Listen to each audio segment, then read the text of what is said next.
جیم پر زبر ہے تو اس کی آواز بنے گی جا، جیسے ہم بولتے ہیں جیم زبر جا، تو جیم زبر پڑھ کے جو اینڈ پہ ہم آواز نکالتے ہیں تو وہ نکلتی ہے جا۔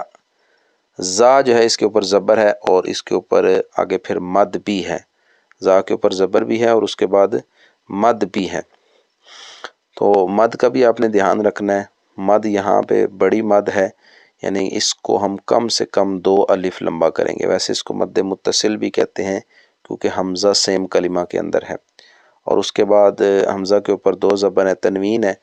اس کی آواز ہوگی ان۔ اب یہاں پہ اس مد کو ہم کم سے کم 2 اور زیادہ سے زیادہ 5 الف جتنا لمبا کریں گے، احتیاطاً کوشش کیجئے 3 سے 4 تک جائے جائے، 5 تک نہ جائے جائے۔ میں پڑھ کے آپ کو بتاتا ہوں، اس کے توڑ کر لیتا ہوں پہلے، جا زا ان، اب اس کا جوڑ کر کے پڑھتا ہوں،